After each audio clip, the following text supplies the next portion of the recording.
Tu présentes ou... Vas-y, je crois. Voilà. Je présente bien, en général. Bonsoir, je m'appelle Philippe Mingana, j'écris du théâtre depuis presque 40 ans. J'étais prof de lettres, enfin, je ne suis pas agrégé, mais c'est dans un lycée privé, donc j'avais des secondes, première terminale, donc je préparais au bac quand même. J'ai été comédien, j'ai fait un conservatoire en province, à une quinzaine d'années, et puis l'écriture a pris toute la place. Donc depuis 10 ans, je suis aux éditions de l'Arche.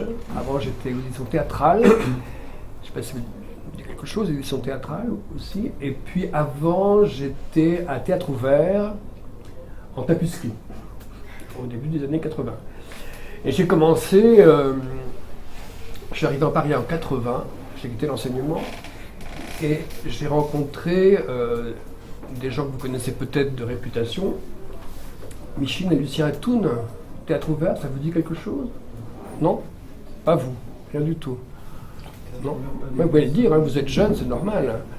Donc Lucien et Micheline Atoun, qui sont un peu nos pères et mères de toute la génération, Lagarce, Coltès, Corman, Wenzel et tous les jeunes maintenant, parce que là, une femme a repris la suite récemment, Caroline Marcillac, et le lieu pour l'instant est encore derrière le Moulin Rouge à Paris.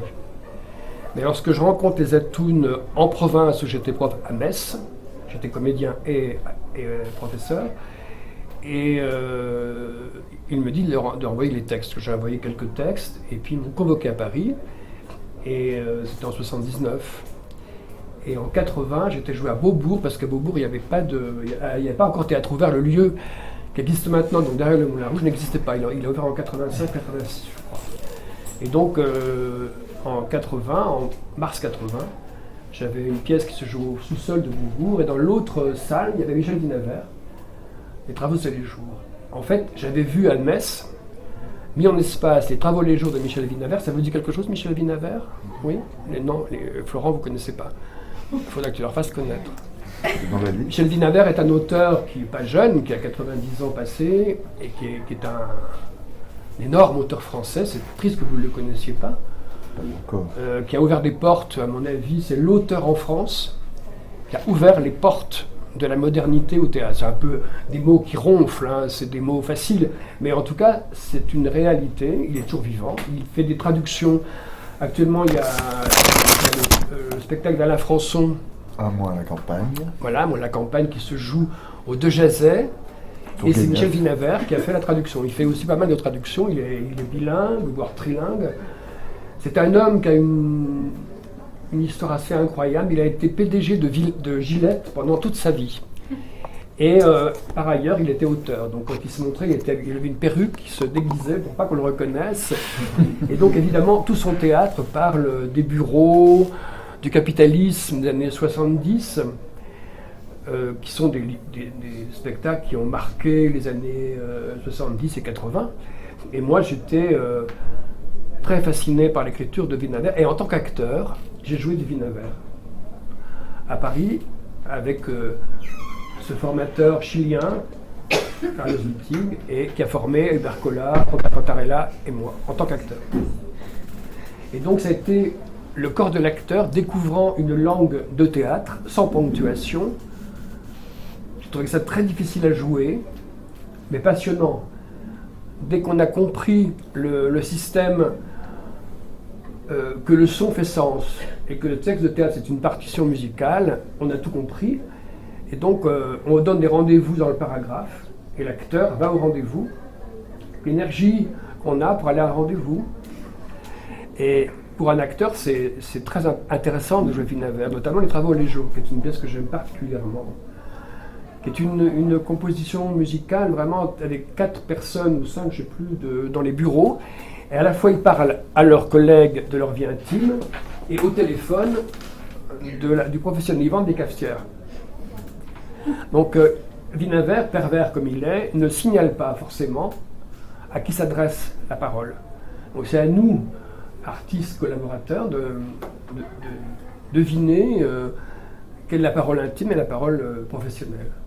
Bon, mais c'est un vrai travail d'exploration, d'exploration. C'est un mot, retenez bien, parce que c'est un mot qui va m'intéresser plus tard, et de reconstitution du réel. Et il a écrit notamment une pièce qui est emblématique pour moi, même si elle n'est pas forcément efficace à la réalisation, mais en tout cas, l'intention de cette écriture, la demande d'emploi, est pour moi un sémaphore de la modernité théâtrale en 70. C'est donc un homme au chômage qui est dans un espace qui est le théâtre, et il parle à 3 personnes différentes, mais sans que ce soit annoncé. Donc à la fois, il fait un examen d'embauche avec un spécialiste, donc il l'interroge sur ce qu'il est, ce qu'il veut faire dans l'entreprise, et il parle à sa fille, il parle à sa femme, qui sont dans la maison.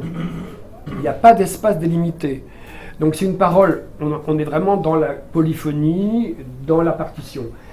Tous des mots, à mon avis, qui résonnent sur le théâtre contemporain. Il y a une vingtaine d'années, on parlait énormément de la langue et du genre de théâtre. Or maintenant, on n'en parle plus. Quand on parle de théâtre, les gens parlent de théâtre, ils parlent aussi bien du privé que du théâtre privé que du théâtre public. Il y a une sorte de régression, je dirais, ou réduction du grand projet qui est quand même, c'est quoi l'écriture théâtrale? Et on me dit, avant on me disait des choses sur la langue, sur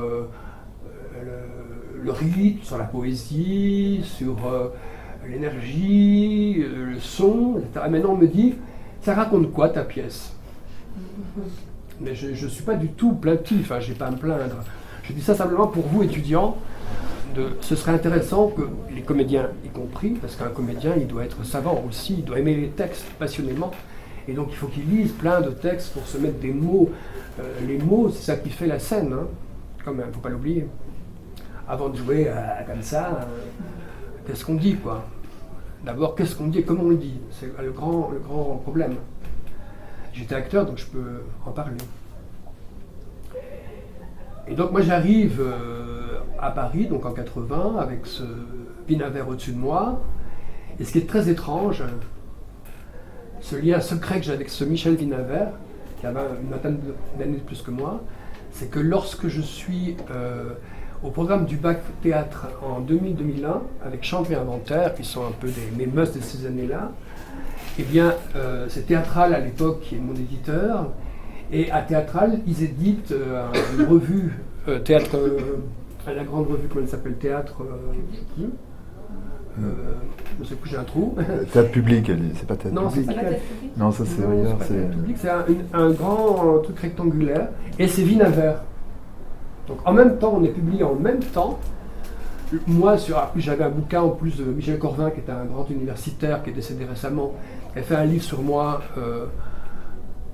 Et le livre sur Vinaver sort en même temps. Ça, c'était à nouveau très très étrange. Et on s'est vu à la fête il y a 2 ans, 1 an et demi, la fête du départ des ex-directeurs de l'Arche avant que ce soit clair, qui partent en retraite. Et Michel me dit, ah tu sais quoi, j'ai 91 piges, on s'aime bien hein, tous les deux. Et c'est vrai que c'est un auteur savant, je dirais. C'est important, je crois, de réfléchir sur l'endroit où on écrit. Autre chose importante pour vous, étudiants, c'est que je ne traite jamais de sujet, mais de thème. Vous voyez la différence? C'est-à-dire qu'un sujet, ça oblige à faire un message, à essayer de résoudre quelque chose. Et donc, maintenant, les grands sujets, c'est les migrants, les prostituées, etc. Mais donc, je parle des prostituées africaines à Ouagadougou. C'est un sujet. Si je me mets à parler des migrants à Calais, c'est un sujet. Et du coup, soit c'est un truc compassionnel plaintif, pauvres migrants qui n'ont pas de douche et de nourriture, soit c'est pauvres prostituées qui sont l'objet du désir de tous ces vilains messieurs. Donc ça ne m'intéresse pas. Quand on me fait une commande d'écriture, ce qui m'est arrivé pas mal de fois, toujours je cherche un thème. Et par exemple, souvent c'est la visite par exemple, les visites. Ou c'est une déambulation temporelle, c'est-à-dire que Au début, les gens ont 30 ans, et à la fin, ils ont 90 ans. C'est-à-dire qu'on avance dans le temps, et c'est une déambulation. C'est un thème en géométrie, j'imagine, aussi une déambulation dans l'espace-temps. C'est-à-dire que le temps de la représentation, qui est 1h30 en gros, n'est pas celui de la fiction, qui est sur 60 ans.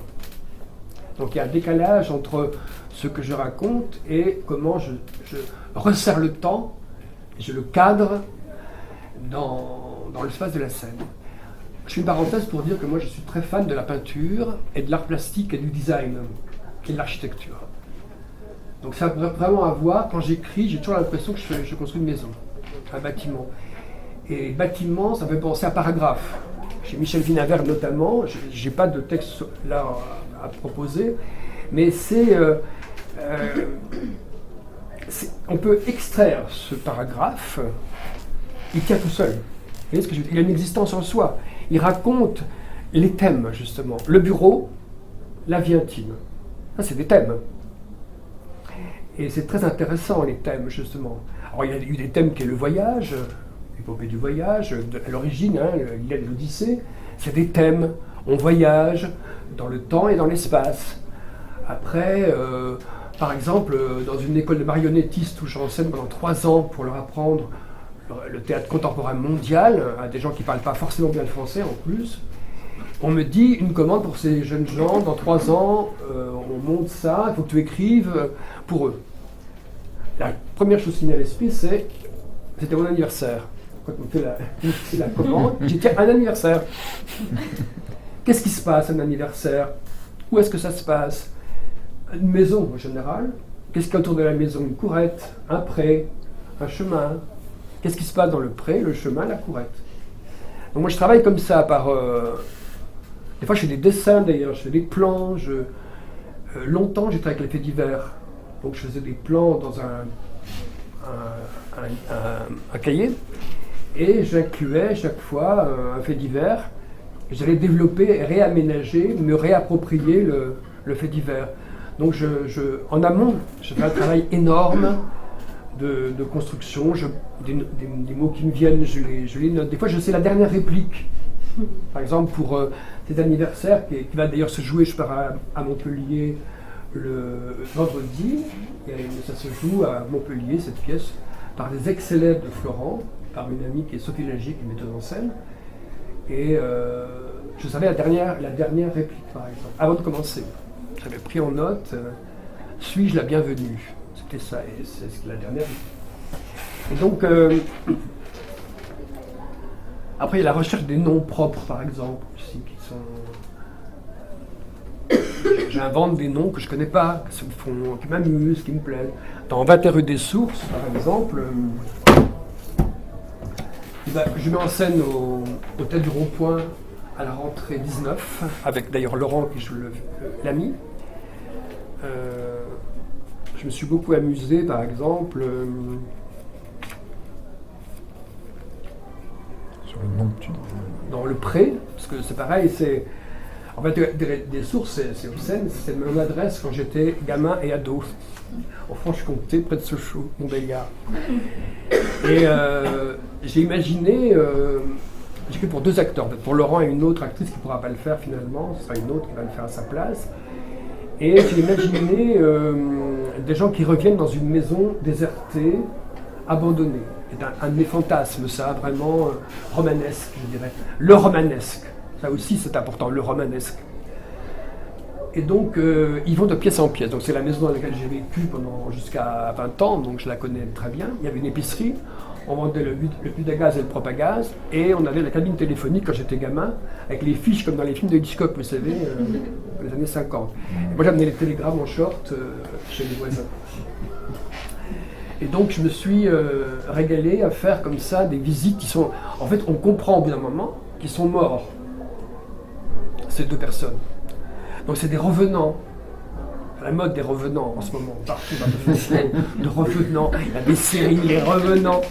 Donc je suis la mode. Il y avait Ibsen avant. Hein? Il y avait Ibsen avant. Oui, non, mais bien sûr. Donc on a tous des fantômes et des vieux morts dans notre esprit. Eh ben, tu le lis, Lolo? Non, on le lit tous les 2. Mais... Attends, mais j'ai pas de... Je me mets à côté de toi. Avec, Je me mets de là. il y en a d'autres. Donc Madame Avril, qui est ma maman en fait. Et il y a l'ami qui est un peu moi finalement. Donc il va dire le mari, et moi je fais Madame Avril, le pré. Madame Avril, Adrienne, ça commence très mal. Adrienne Schoen, où es-tu? L'amie, morte dans un accident d'avion, 56 ans. Il paraît que tu as baisé Adrienne Schoen. Oui, dans l'appentis. Jeanne Doll, où es-tu? Morte d'un cancer, 63 ans. Joseph Péchin, où? Souffrait d'épilepsie. Comment s'appelle le facteur? Prosper Beausaint-Jean, 6 enfants, mort d'électrocution. Delphine Jouet, copine, où es-tu? À la mort de Delphine, qu'est-ce qu'on trouve dans son matelas? Une fortune en billets de sang. Delphine, la postière myope, mais sympa. Eh oh, monsieur l'abbé, comment vas-tu? L'abbé Duret, mort prématurément, emphysème. Clémence de Vache, hello. Bibliothécaire actuellement maison de retraite Les Acacias. Lily, du Perron, ma voisine, m'appelle et me dit les Allemands sont là. Où es-tu, Lily? Morte d'hydrocution. Oscar Pimartin, où? Très cinéphile, maison de Et retraite toi, Les ma Josène Rosiers. Pancol, où es-tu? Étranglée par son mari à l'âge de 72 ans. Quelle horreur. Reine Prou. Morte à la guerre, résistante. Lina Ostermeyer, où es-tu? Morte à la guerre, résistante. Martine Lefreux, où es-tu? Vivante, maison de retraite Les Acacias. Adam Cornecer, hello. Menuisier s'est coupé 3 doigts, paralysie. Pauvre Adam Cornecer. Et Cornelius Vidal, où il est? Au cimetière. Les jours étaient longs, les nuits étaient courtes, les fiestas dans le pré, où Germaine Duval, où Sylvain Groscaillou, où et vous Clément Gomez, Amandine Legros, Juliette Ledoux, Emilienne de Bonséjour, Gérard Potier, Pascal Ducharmeau, Josette de Chapuis, tout le quartier quoi. Les fiestas, l'été, pique-nique, tout le tralala. Et à la fin de l'été, on se réunissait, on s'aimait les uns les autres. À l'époque, on s'aimait les uns les autres. Faux. Je détestais à peu près tout le monde. Mais je me disais qu'il fallait faire des efforts. Aujourd'hui, il me manque Clémentine Jambon, où es-tu? Maison de retraite Les Pinsons. Jean-Philippe Tondu, où es-tu? Foutu le camp en Amérique du Sud, plus de nouvelles. Le Vénard. Et Aristide Bococo, où il est? Aristide, mort pour la Et France. Christian Lefévrier. Idem, Et Charles Pinson. idem. Et Georges Niclou. A perdu la boule, se prend pour un chien. Et Geneviève Salem. On ne sait pas. Et Irène Sapin. Morte à 104 ans, en famille, un jour de Noël. Et toi? Mort en beauté. Accident de bagnole, 120 à l'heure. Comment était la vie à l'époque? Banal, la routine, mais des balades, pas mal de balades.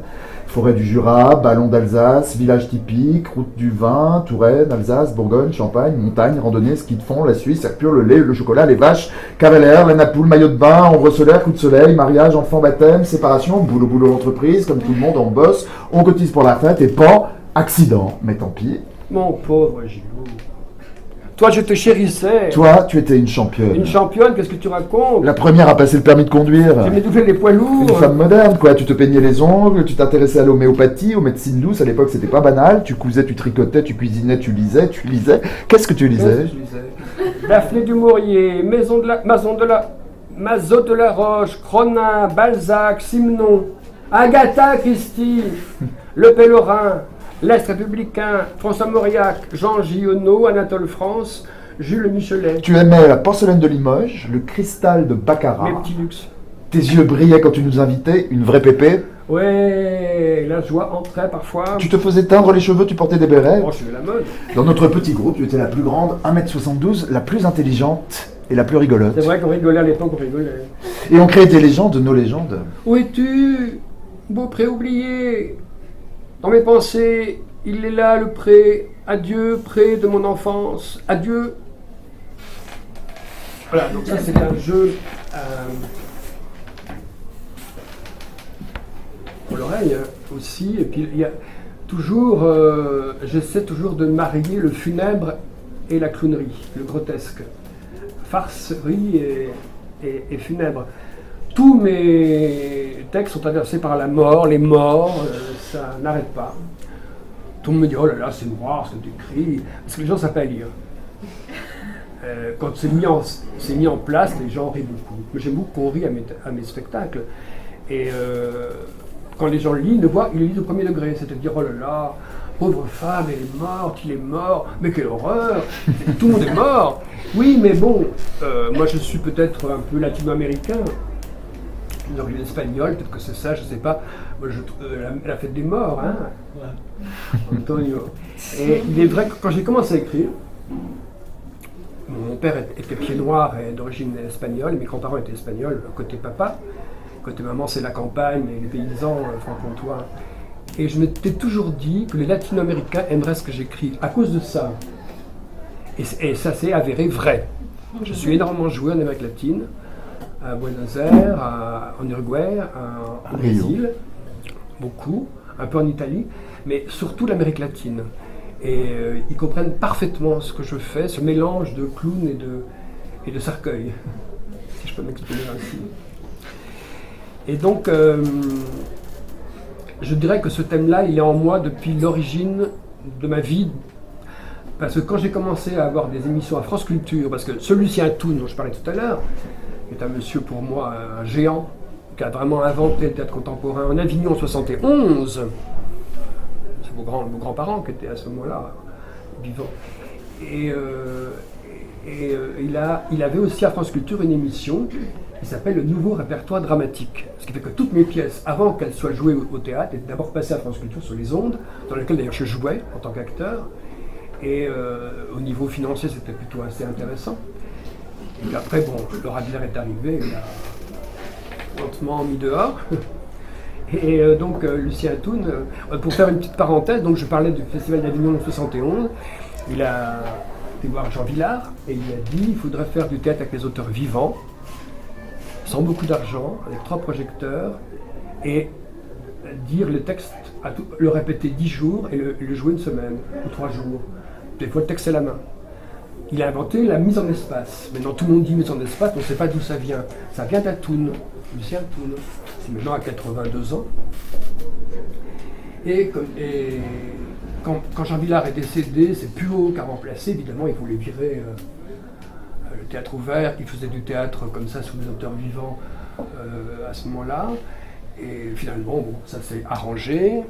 Et donc, il a vraiment inventé des formes rapides, des urgences de lecture. Et je trouve qu'il devrait toujours y avoir, dans les théâtres, des marathons de lecture. Ça, c'est un truc à proposer. Quand j'étais à la direction du théâtre de Dijon-Bourgogne avec Robert Cantarella de 2000 à 2006, j'ai pas arrêté, moi, de faire ce qu'il appelait des haut-parleurs. Je faisais découvrir aux gens des tas d'auteurs, pas forcément du théâtre d'ailleurs, mais aussi la littérature, des écrivains que j'adore, qu'on a totalement oubliés, comme Emmanuel Boff, qui est mon grand dada, qui est un des très très grands auteurs français, que quasiment personne connaît, à part quelques libraires affûtés, qui a écrit une œuvre considérable dans les années 50. Or, il a été un peu mis à l'écart, comme Henri Calais, qui est aussi merveilleux sur Paris, le Paris des fortifs, après la guerre de 39-45. Henri Calais, c'est une merveille aussi. Personne ne connaît Henri Calais. Il a publié chez Gallimard l'Imaginaire, je crois, mais je suis pas sûr. C'est ça. Et donc ces gens-là ont été un peu oubliés parce qu'il y avait cette mode de l'idéologie, de l'engagement politique. Il y avait Sartre, Beauvoir, Duras, qui étaient des têtes d'affiche et des phares qui prenaient toute la place, l'arbre caché des forêts. Et il y avait des auteurs comme Miverno, Calais, Emmanuel Boff. Alors il y a heureusement quelques livres qui ressortent d'Emmanuel Boff, qu'on réédite actuellement. J'ai vu qu'il y avait Mes Amis, qui est un texte absolument incroyable, écrit en 1924, qu'on a l'impression que c'est écrit hier. Minimalisme. Laconisme.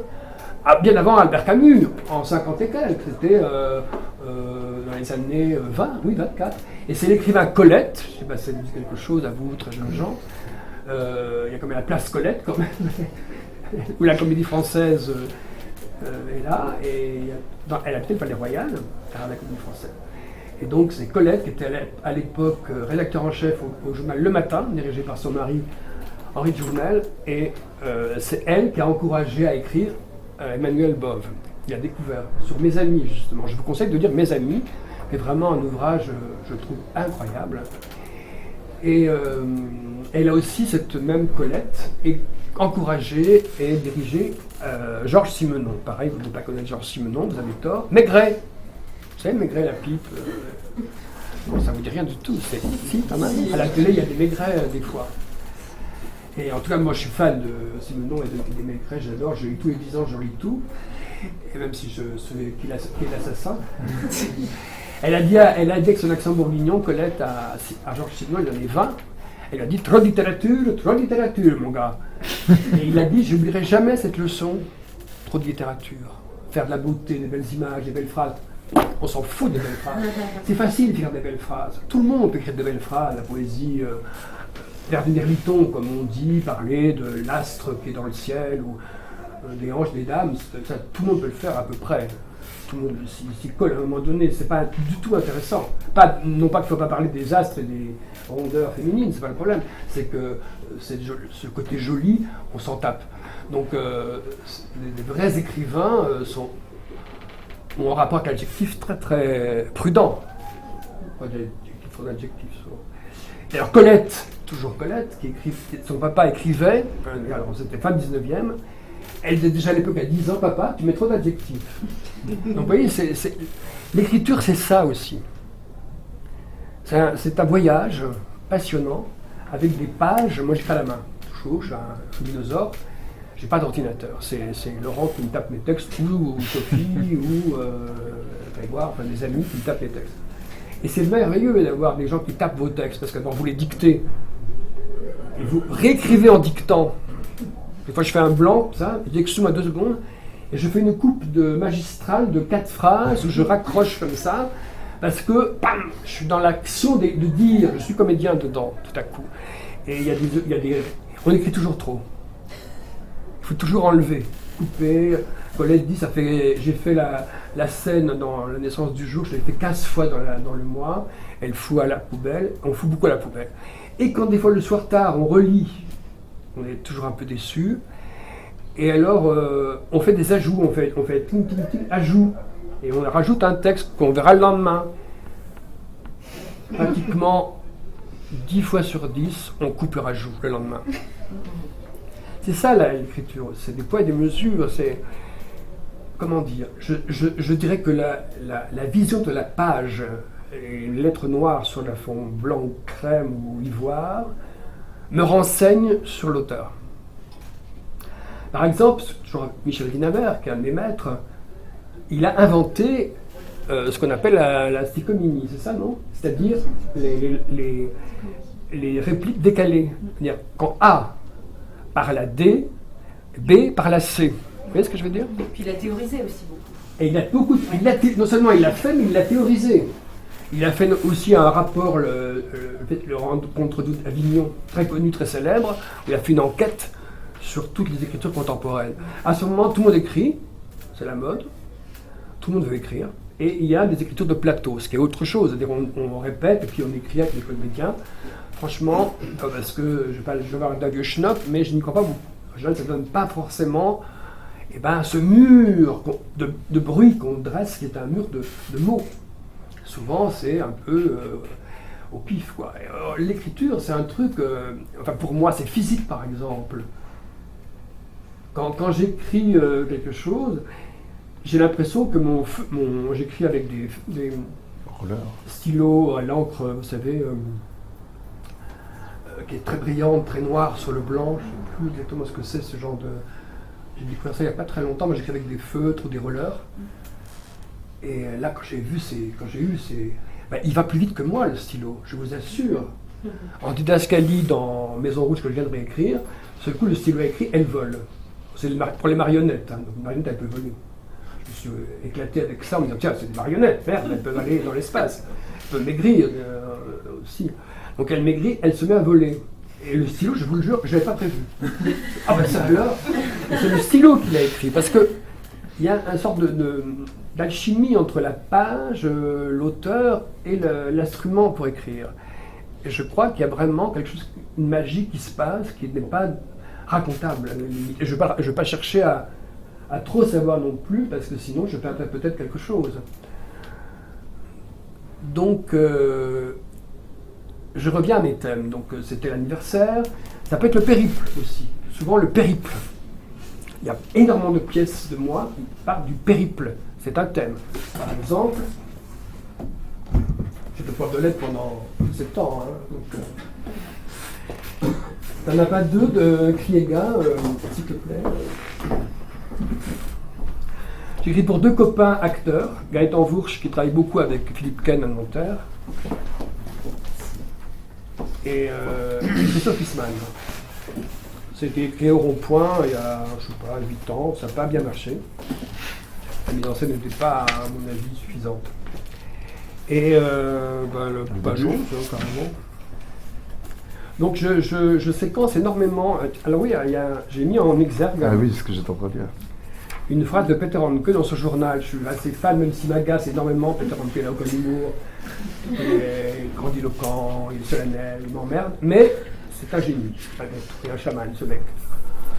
Il dit « Le secret du genre épique, de la poésie, de l'art en général, est selon moi la perception des personnages. » Succession. Hein? La succession des personnages. La perception, la contemplation, la dénomination tranquille des personnages qui se succèdent. Peter Handke. Donc je fais gars, tu fais cri. Ok. Donc le premier, alors je fais des chapitres souvent. Donc ça s'appelle Cri et gars cherche la paix. Donc c'est Christophe Huisman et Gaëtan Vourche cherche la paix. Et le premier, c'est le pré planté d'arbres. Quel beau pré, il y a de beaux arbres. Oui, ils sont en bonne santé. On a bien fait de passer par là. Oui, c'est comme une force qui nous a poussés. Où qu'on se trouve, on est content de voir ce qu'on voit. On marchait, on parlait, et d'un coup, on s'est trouvé dans ce carré, planté d'arbres. C'est ça, on s'est arrêté, et j'ai vu que tu rajeunissais. Si je voulais, je pourrais gambader. Regarde, c'est un pommier, et sur ce pommier, il y a des pommes. J'aime beaucoup les pommes. Mange une pomme. La pomme est bonne. Tiens, un prunier. Le prunier m'a l'air aussi en bonne santé que en aussi bonne santé que le pommier. Aimes-tu les prunes? Naturellement. Mange une prune. La prune est souple et je me sens agile et de bonne humeur. Ce sont des prunes réussies. Tu te rends compte, les prunes ont un goût de prune et les pommes ont un goût de pomme. Tiens, je mange aussi une prune. Espérons qu'on n'aura pas la coulante. Il mange pommes et prunes. Ah, dis donc, j'ai la coulante. Moi aussi. Ils vont chier derrière un bosquet. Je suis content d'être ici avec toi, gars. Ils font leur petite affaire.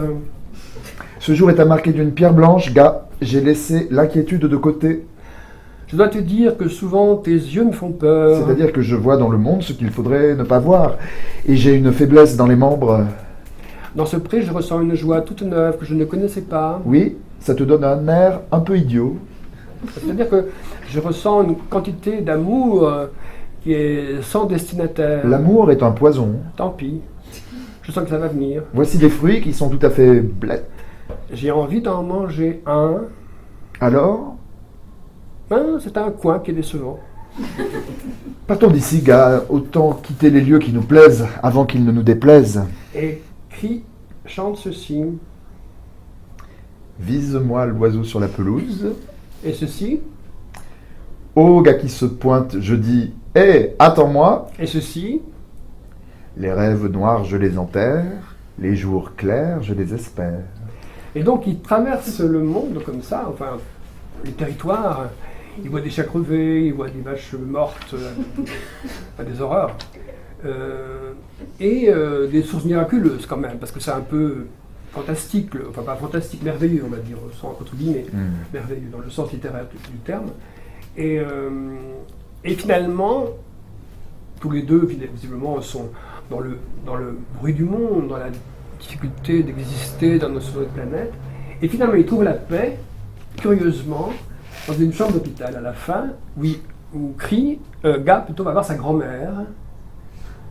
Et là, dans l'atmosphère silencieuse, douce des couloirs de l'hôpital, il pourrait peut-être trouver la paix. Donc le périple, comme ça, je pourrais citer 10 textes de moi qui travaillent sur le périple. Et c'est quelque chose qui englobe, au revoir, qui englobe, du coup, je peux en faire entrer des thèmes, des lieux, des paysages. Alors moi, c'est vrai que je suis très marqué par cette enfance mi-rurale, mi-urbaine. Ma mère est issue d'un petit village de Franche-Comté, un vrai village, avec une église, une mairie-école et des fermes. Et quelques maisons modernes, mais très très peu. Donc j'y vais de temps en temps, mais c'est un village qui me hante, nous y allions quand on était enfant avec mes parents, et ma mère était enfin heureuse, une femme qui était très dépressive, était heureuse, et on allait cueillir les premières violettes, etc. Et puis, quand on mangeait la ferme, l'omelette de 6 heures, ma grand-tante, qui était pliée en deux, à cause des seaux qu'elle avait dû porter, elle n'avait pas vu d'ostéo comme c'est la mode actuellement, il n'y a pas d'ostéo à ce point-là dans les années 40, 30-40. Et donc, elle allait traire les vaches, mais je ne voyais pas les vaches, mais je sentais le remue des vaches. Et quand nous mangions dans la salle à manger basse et sombre de la ferme, dans la petite fenêtre très éclairée, je voyais les poules qui picoraient et les chevaux de mon cousin Joseph qui hennissaient. Et cet endroit-là du rural, de la campagne française, qui est universelle d'ailleurs, hein, c'est la campagne, c'est toujours un peu pareil, des arbres et des ruisseaux et de l'herbe, et des animaux, eh bien dans toutes mes pièces, c'est présent. J'avoue que c'est là où je trouve mon plaisir d'écrivain, c'est de ressusciter ces lieux qui me sont si chers, et je crois qu'il n'y a aucune pièce qui se passe en ville, dans des bureaux, des immeubles modernes, etc. Et ce déterminisme social d'une classe modeste. Mon père était ouvrier chez Peugeot, après bon, il a gradé comme toutes les usines paternalistes. Mon père qui était pied noir, qui arrivait d'Algérie en 1944 et pas en 1962, il est venu pendant la guerre, rencontré ma mère, il est resté. Eh bien, il y avait plusieurs générations dans cette immense baraque de l'intérieur des sources. Mal foutu, pas de salle de bain, des chiottes au sous-sol, des caves, des greniers, tout ça, voilà. Mais on buvait les uns sur les autres, c'était insupportable. Donc, j'essaie aussi peut-être d'exorciser cet endroit merveilleusement traumatique, parce que les traumatismes, c'est de là que naissent les œuvres. Hein. De toute façon, tout le monde sait ça, c'est un peu un lieu commun que je dis là, je vous des portes ouvertes. Bon, qu'est-ce que je peux encore dire? Bonsoir. Dans l'arbre aussi, tu as cet arbre qui vient... Ah oui, alors dans l'arbre que devrait peut-être un jour être monté par Robert Cantarella, je ouvre une parenthèse pour dire que les pièces de théâtre actuellement ne sont pas à la mode. Donc il faut trouver des moyens, des subterfuges pour faire jouer des pièces de théâtre. On aime l'adaptation des romans, des scénarios de cinéma, des écritures de plateau. Mais l'écriture, la pièce de théâtre, c'est comme obsolète. Quand vous écrivez une pièce de théâtre, ah ben ça alors, ça paraît bizarre, quoi. Et dans l'art, mais il y a toujours des éléments un peu merveilleux, toujours aussi, qui mettent du désordre dans l'ordinaire des jours. Et dans l'art, il y a tout à coup, c'est un couple mûr. Il y a eu une tempête terrible, ils ont été délogés, la maison a été détruite, etc. Il y a du vent tout le temps, tout tombe, tout est instable. Et elle dit, le monsieur dit, oh là là, j'en ai marre de cet arbre, cette haie qui tape contre la vitre de la chambre, c'est insupportable. Elle dit, ne touche pas à l'arbre, c'est mon ami, je lui parle. Ah non, ne le touche pas. Et sans la prévenir, il coupe l'arbre. Et c'est d'où le titre, l'arbre. Et c'est le drame, ils vont peut-être sans doute se séparer. Mais l'arbre, d'un seul coup, entre dans la chambre. Et il a son mot à dire, il entre dans la chambre.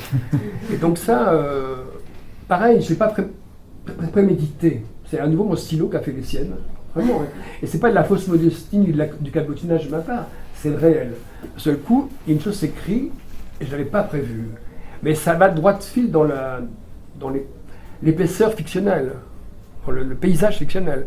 Donc comme dit Michel Vinavert toujours, les pièces paysages.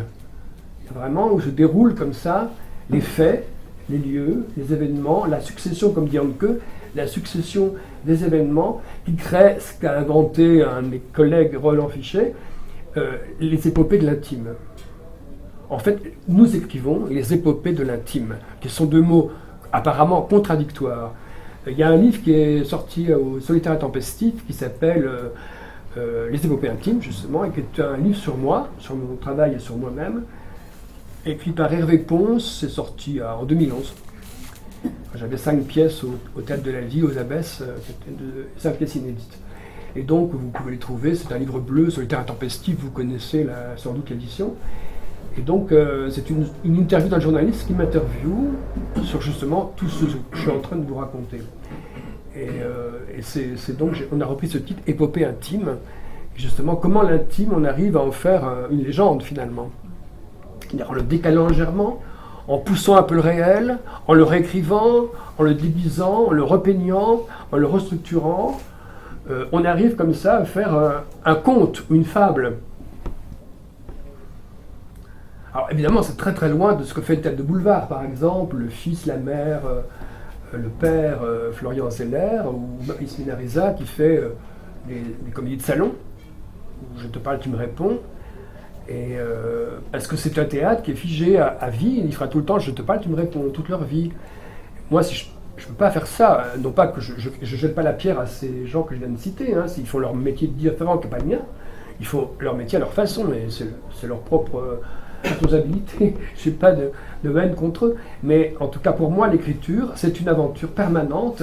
J'essaie toujours de changer de genre ou d'endroit, d'ouvrir une porte ailleurs. Si je me reproduis à l'infini, ça ne m'intéresse pas. Je fais autre chose, je fais de la peinture. J'en ai fait quand j'étais jeune de la peinture. Et par exemple, depuis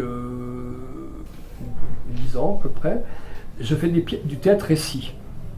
C'est-à-dire, c'est un texte pour le théâtre, mais qui est orchestré comme un récit.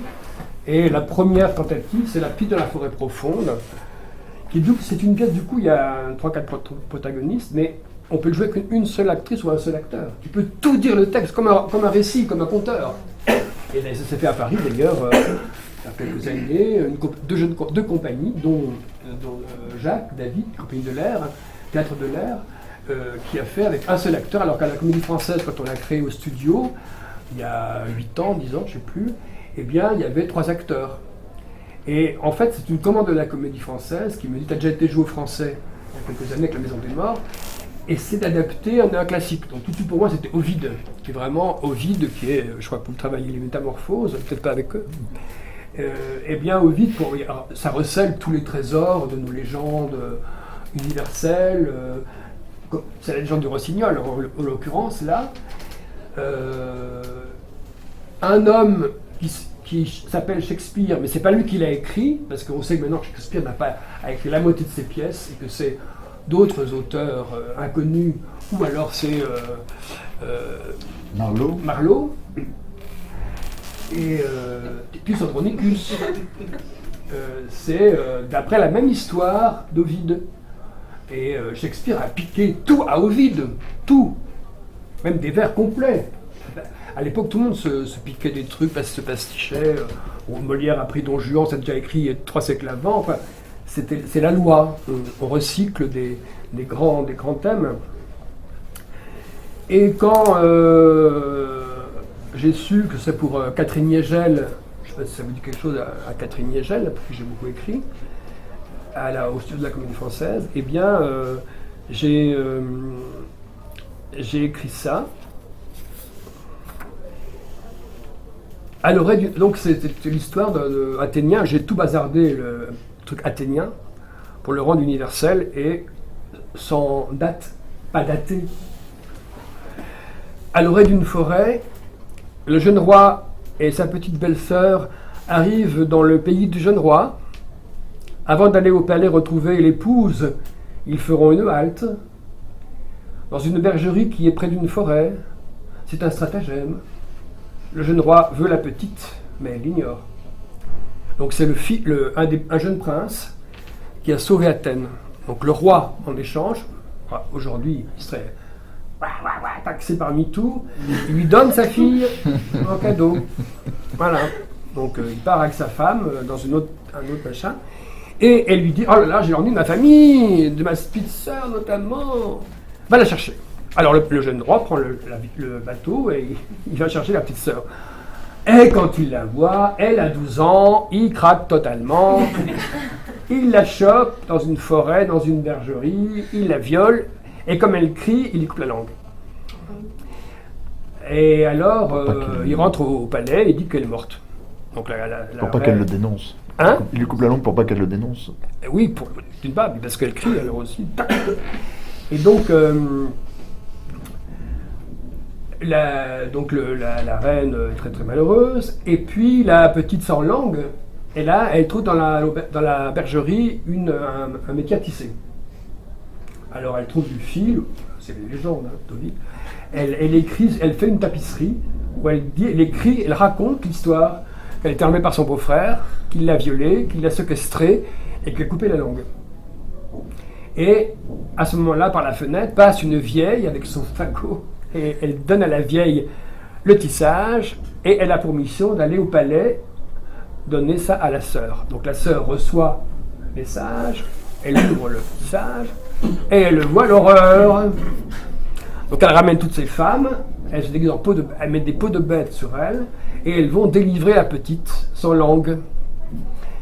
Et il faut se venger de ce salopard de roi, de jeune roi. Alors, ils ont un enfant, le jeune roi et la reine. Et ben, elle tue le gosse.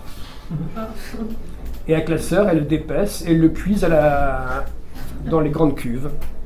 Et comme il n'y a pas assez de place pour le corps, elles le rôtissent, des petits bouts du corps, elles le rôtissent, elles font des... C'est vrai, elles font des brochettes. Et alors, ils font une fête pour fêter le retour de la reine, du jeune roi. Et elle donne évidemment à manger au roi son fils. Mais il ne sait pas. Alors il mange, oh c'est bon, il dit vraiment c'est bon. Et il dit aux autres, mais où est mon fils au fait? Ah ben il dit, cherche-le, appelle-le. Ah il dit, il l'appelle, enfant, où es-tu? Évidemment pas de réponse. Alors ça, 10 questions, où il est, qu'est-ce qu'il fait, etc. Eh ben il est là, dans ton ventre, tu l'as mangé à l'instant là, tu viens de le manger. Ah, évidemment, le roi vomit, etc. Et il maudit les deux sœurs. Et il leur court après, et il devient une huppe, le roi, avec un bec acéré. Et la petite, sans langue, devient un rossignol. Et se met à chanter comme un rossignol. Et la reine devient une hirondelle qui va se nicher et faire un nid dans le toit du palais. Voilà l'histoire d'Ovide. Non, je m'en suis emparé. Tu dis que c'est un havre de paix, demande la petite. Oh oui, dit le jeune roi. C'est un beau bâtiment, demande-t-elle encore. Oh oui, dit-il, et il ajoute, viens. Ce n'est pas dangereux, demande la petite. Oh non, dit-il. Où sont les moutons, demande-t-elle. Mais ils pèsent par là, dit le jeune roi. Et les serpents, demande la petite. Quels serpents, demande-t-il. J'ai peur des serpents, dit-elle. Oh, je suis armé. Tu vois, j'ai mon arme, dit le jeune roi, montrant sa lame. Je suis toujours dans mon idée de serpent, dit la petite. Elle me fatigue avec ses remarques, se dit le jeune roi. Elle se dit encore, la voilà dans mes filets, mais la petite Guenon a l'air d'hésiter. La petite qui est à l'orée de la clairière n'a toujours pas bougé d'une semelle. Je serai ton guide, dit le jeune roi. Je te remercie, dit la petite, et elle ajoute, faisons une halte. Oui, répond le jeune roi. Allons là où il y a de l'herbe, des papillons, des bosquets, dit-il encore. Tu pleures. Ah, on t'a séparé de ton père. Oublie les larmes de ton père. J'ai défendu sa terre. Il m'en est reconnaissant. Il a dû se plier au désir de ta sœur aînée, ma femme, la reine, qui te veut à ses côtés. Pense à la reine, ta sœur, ma femme, à mon fils, ton neveu. Bientôt nous serons dans mes bâtiments. Nous voici sur ma terre. Oui, dit-elle. Donc moi, le jeune roi, je le prends avec moi, dit le jeune roi, et ajoute, allons là où il y a de l'herbe, des papillons, des bosquets, tu pourras cabrioler. Donne-moi la main, gamine, je suis de bonne humeur. N'aie pas peur des ombres indistinctes, là tu trouveras un lit, tu t'y coucheras. Après ce long voyage, tu pourras te reposer, j'y serai près de toi. Voici l'endroit, avance gamine. Donc c'est écrit comme des faux vers, par petites séquences comme ça, comme des petites chansons aussi, on pourrait le chanter. Hein. J'essaie de le placer, tiens voilà, un truc à un musicien, mais pour l'instant je n'ai pas eu de trouver. J'ai donné à Bergis il n'y a pas le temps, j'ai demandé à un jeune musicien que j'avais croisé dans un théâtre. Il a un programme sur 10 ans, donc on cherche un musicien qui pourrait composer un opéra sur ça, et avec des chanteurs. J'ai déjà écrit un opéra pour Georges Apergis, qui est un musicien contemporain. Etc., etc., etc., jusqu'à la fin. Et donc, on peut en faire ce qu'on veut, donc, de ce texte-là. C'est comme un conte, une fable, etc. Donc ça m'intéresse. Et après, j'ai eu tellement de plaisir à faire ça que j'ai écrit Sous les arbres, dans lequel jouait Laurent. Il va vous lire le début, si tu veux bien.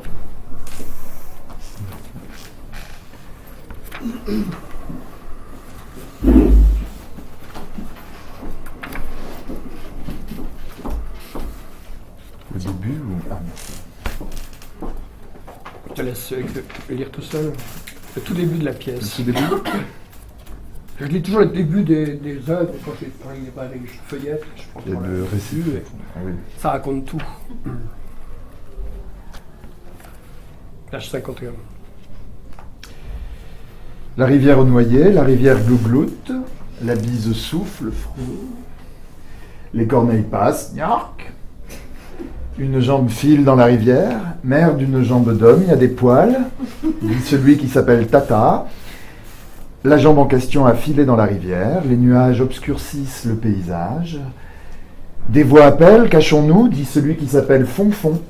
Les deux gars se cachent dans le bosquet, les deux gars sortent du bosquet. C'était personne, c'était des voix qui se perdent dans le vent, dit Tata. Vise-moi la jambe numéro 2, dit Fonfon. La jambe en question file dans la rivière. Une cloche teinte et retinte. Un bras sans main file aussi dans la rivière. Mère d'un bras sans main, dit Tata. Une femme exténuée portant un paquet s'approche de la rivière. Qu'est-ce qu'elle dit ? La rivière est froide, mais tu n'es pas frileuse. Elle jette le paquet dans la rivière. Qu'est-ce qu'elle dit ? Tu es délivré, n'en veux pas à ta mère. Je lui ai évité le pire, dit-elle au gars. La rivière glougloute. Je bosse et j'ai pas de mari, la gamine était de trop, dit-elle encore. Les deux gars cognent la femme. Baisez-moi plutôt, je veux pas être défiguré, crie-t-elle. Les deux gars la baisent. Sens comme mon cœur tape, dit Fonfon. Connaissez-vous l'humiliation demande la femme. Les corneilles passent. Gnac. La femme s'éloigne. Si tu savais, dit Fonfon. Quoi, dit Tata. On me cherche, dit Fonfon. Moi je suis recherché, dit Tata. Et comme ils ont froid, ils tremblent des genoux. Lève-toi, suis-moi, et ne crains rien, dit Tata. Un homme grand, maigre, qui boite et qui est triste, longe la rivière. Et pitié, monsieur, j'ai 5 frères et je n'ai qu'une main, dit Fonfon. Mais l'homme lorgne la rivière comme s'il allait s'y jeter. Merde, c'est Schilling, dit Fonfon. Et donc, les acteurs entraient et ils disaient tout le texte. Et de seul coup, ils devenaient Fonfon ou Tata ou un arbre qui se mettait à parler, qui donnait la direction, un être qui disait c'est par là. Donc, en fait, c'est des faits divers, ça. Dans Libération, j'avais lu qu'un corps dépecé dans la Marne, ils ont trouvé une jambe, et puis l'autre jambe, et puis un bras, et puis la tête. Bon, c'est des choses qu'on entend souvent dans le canal de Saint-Martin. On récupère des bouts de cadavres, c'est assez fréquent. Et puis la fille qui noie sa petite fille parce qu'elle ne peut pas la nourrir. J'avais à la télévision une émission sur le Japon. Et il y avait en gros plan une jeune japonaise très jolie, avec un visage comme les japonais ont, comme ça, assez uniforme, un peu sans expression, ovale. Et elle disait j'ai essayé de tuer ma fille plusieurs fois, mais je ne suis pas arrivé. On voyait évidemment en plongée la gamine dans son parc, comme ça. Et la dame disait j'ai pas d'argent, mon mari est parti, je ne sais pas quoi faire de cette gamine, j'ai pas l'argent pour avoir une babysitter. Donc j'essaie de la noyer, mais je ne suis pas arrivé. Donc j'ai tellement frappé par ce reportage que je l'ai immédiatement collé dans mon texte. Et quasiment tous les chapitres sont sous-tendus d'un fait divers précis, de choses que j'ai observées, vues, lues. Je lis beaucoup les journaux comme tout le monde. Et dans Libération, moins maintenant, mais à l'époque, il y avait beaucoup de faits divers. J'en ai gardé pas mal d'ailleurs chez moi. Et très longtemps, j'ai bossé sur les faits divers de Libération, en les récupérant, en les transformant, en les rendant méconnaissables. C'est pas du théâtre social, hein, c'est du théâtre poétique, c'est du théâtre des poèmes dramatiques, comme on dit. Et donc, comme ça, j'ai trouvé cette solution. Et j'avoue que quand j'ai commencé à écrire cette pièce pour des acteurs que j'aimais, dont Laurent, ils étaient 4-5 acteurs, non ? Un peu plus. Plus. Et un metteur en scène qui est un ami. Et les gens, quand ils disent mais comment on fait ? Comment on monte ça ? Ils ne sont pas metteurs en scène, de quoi ils parlent, ce que ça peut leur foutre. Faites confiance au metteur en scène. Donc le metteur en scène, les acteurs entraient, ils disaient tout le texte. Ça était un peu comme ça au début, et puis finalement, ils s'habituaient à ce travail. Et moi, c'est mon bonheur, je veux dire, de faire ce genre de choses. Alors j'ai écrit ensuite dans la même veine, pour les mêmes 4 acteurs de mes amis, dont Laurent aussi, un texte qui s'appelle De l'amour. Une amie comédienne, qui est une amie de Laurent, me dit « Mais pourquoi tu n'écris pas sur l'amour? Tu écris sur la mort et encore la mort, la campagne, encore la campagne. Pourquoi tu n'écris pas sur l'amour ?» Je dis « L'amour, ça n'a aucun intérêt. En plus, moi, ma vie amoureuse, elle est pleine de trous. Je vis tout seul depuis très longtemps. Je suis un célibataire endurci. Le lit, j'écris, je dors, etc. Et l'amour, c'est pas un truc qui m'habite, c'est pas un truc qui me hante, ni ma sexualité, c'est vraiment... c'est l'écriture qui est prédominante. Et puis je me dis quand même, c'est con, elle est bien cette actrice. C'est bien qu'elle le joue. Et alors j'ai commencé à prendre des notes dans le train. Puis je dis, si jamais il y a les 2 couples hétéros, et s'ils vieillissaient, à chaque séquence, ils avaient pris 5 ans, 10 ans, etc. Et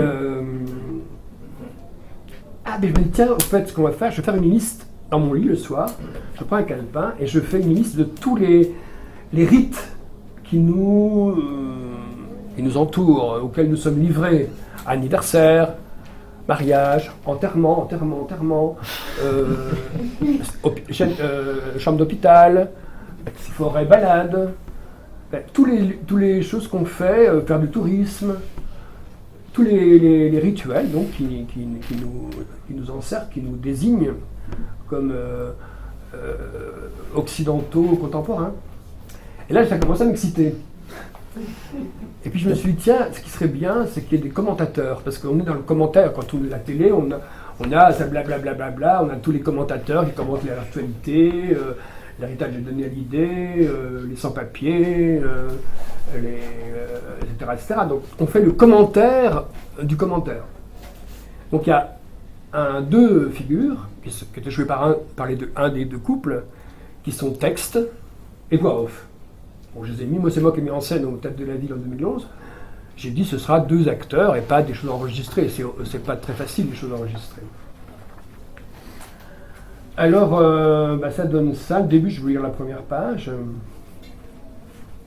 Alors tout est orchestré, vous avez des chapitres.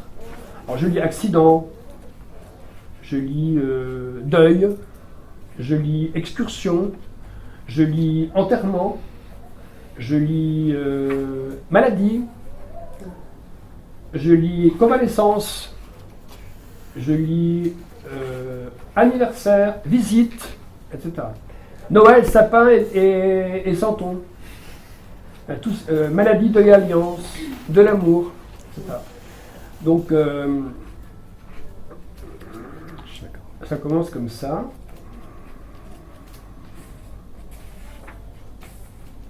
Alors j'exergue une romancière que j'aime beaucoup, anglo-saxonne, qui est hélas pas connue, qu'on a redécouvert dans les années 70, qui est des années 50, qui s'appelle Paula Fox.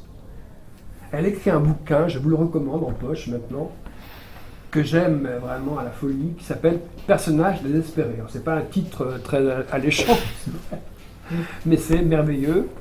C'est un jeune couple, et la femme, au tout début, se fait morte par un chat.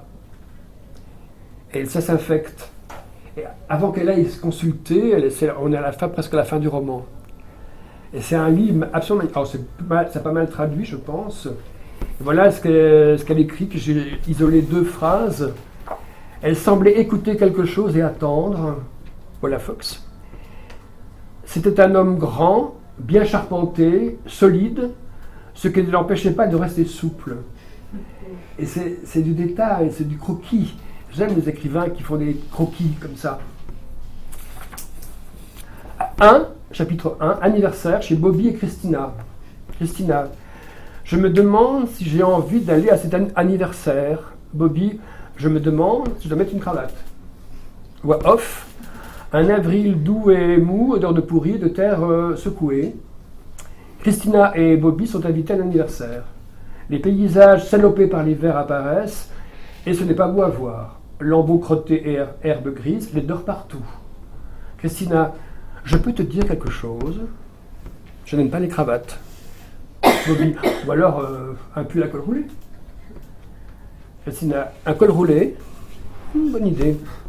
Voix off. Comme souvent en avril, le temps hésite entre éclaircies et bourrasques. Ce matin, il neige un peu. Christina, je me demande si je mets une robe en laine ou un ensemble en jersey. Je me demande si je ne suis pas tout simplement épuisé. Voix off. Arrêt des cloches. Silence. Le cri d'un oiseau coupe le silence. Christina, et si je mettais un pantalon? Voix off. Alors qu'ils se rendent à un anniversaire, Christina et Bobby ont cet air sérieux et guindé, et celui en principe des personnes en deuil. Christina, je lui ai acheté un araucariu. Bobby, araucaria. Christina, araucaria.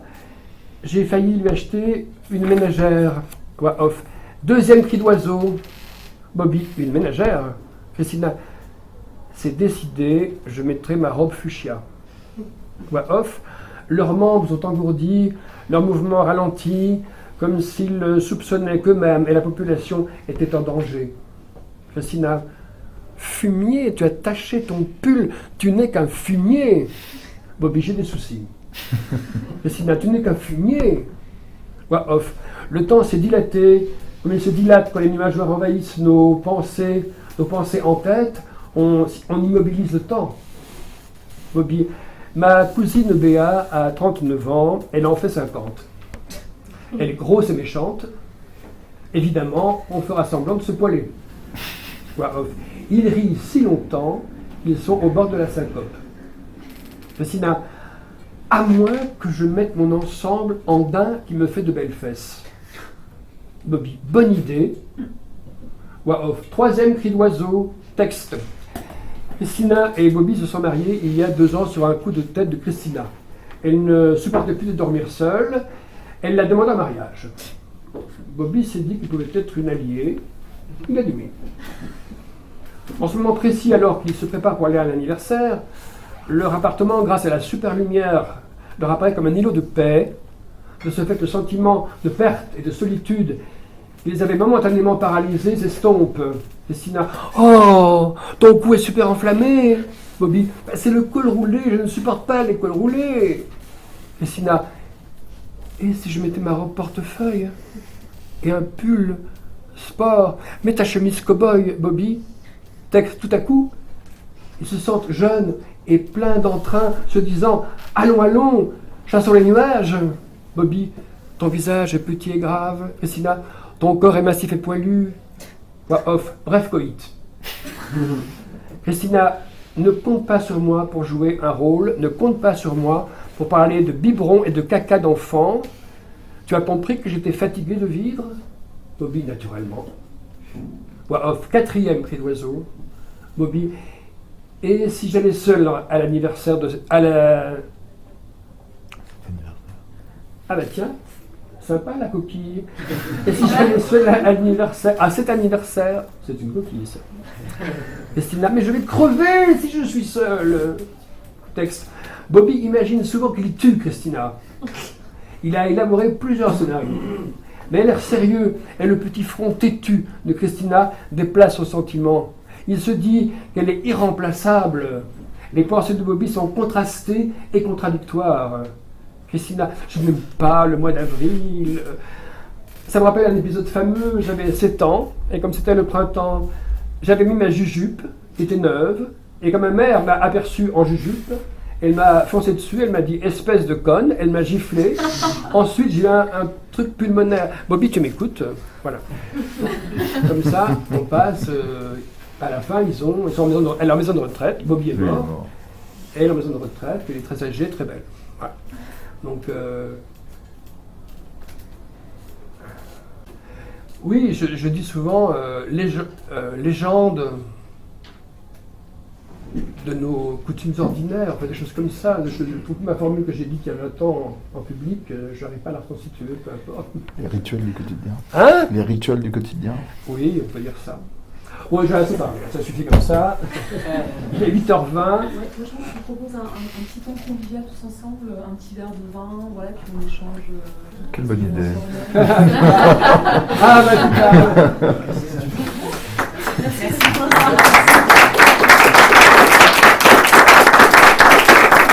Si je pouvais lui transmettre ma passion de la lecture et des livres et de la littérature en général, ce serait super. Bon, ça n'a rien à dire, vous êtes sur le cul. Il est fou ce mec. Si vous voulez écouter Guy Lavert, samedi prochain, il est invité par Mediapart pour fêter les 10 ans du journal Mediapart, le 104, où il lira une version raccourcie de sa pièce Bétancourt Boulevard, l'histoire de France, qui avait eu le prix dramatique, de littérature dramatique il y a 2 ans. Il en lira donc une version raccourcie d'1 heure, parce qu'en général il fait des versions de 2h30 et il tient la scène vaillamment debout. Debout à 91 ans, ça alors là. Et Douy lui a dit non, 1 heure, donc il a taillé lui aussi dans le texte, comme tu l'as fait, un peu moins allègrement, mais finalement ça lui a plu. Et voilà, si vous souhaitez l'écouter, sinon le texte est édité. Mais vous pouvez l'entendre de sa voix, c'est toujours bien d'écouter les... Alors, je continue dans les annonces. J'ai une pièce de moi qui se joue à partir du 20 mars à 21h au théâtre de Poche-Montparnasse avec une actrice justement qui a 91 ans, Judith Magre, qui est une légende. Vous êtes trop jeune, sans doute les jeunes pour la connaître. C'est une grande dame du théâtre. Et donc avec Pierre Notte qui est aussi auteur, mais là il est comédien. Il est intervieweur. Donc d'abord elle dit un monologue de moi, André, que j'ai écrit il y a 20 ans pour la télé. Et d'abord elle dit ce monologue. Je viens de le dire tout à l'heure, j'en sors de la répétition. Elle est incroyable. À 91 ans, elle a un visage, vous allez voir, qui est impressionnant. Elle a fait le TNP, Renaud Barrault. Enfin bon, c'est vraiment une figure du théâtre français. Et après, l'écrivain, Pierre Notte, la chope et il l'interviewe. Il a fait parler. Il dit, je vais écrire un livre sur vous. Elle ne veut pas. Mais du coup, elle a fait parler et elle raconte des bribes de sa vie faux et vraies. Et le vrai, c'est qu'elle a vraiment côtoyé Jean-Paul Sartre, Simone de Beauvoir, Céline, Aragon, Max Ernst, Giacometti, etc. Donc elle parle de ses rencontres aussi. Mais il y a évidemment des choses que j'ai inventées qui sont de moi ou d'autres amis, qui ne sont pas d'elle. Et donc ça s'appelle Une actrice.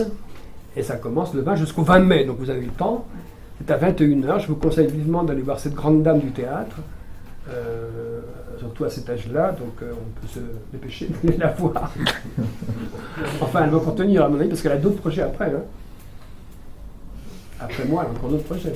Elle vient de jouer Marguerite Duras au Lucernaire pendant 2 mois. Elle a joué tout Avignon Off l'été dernier.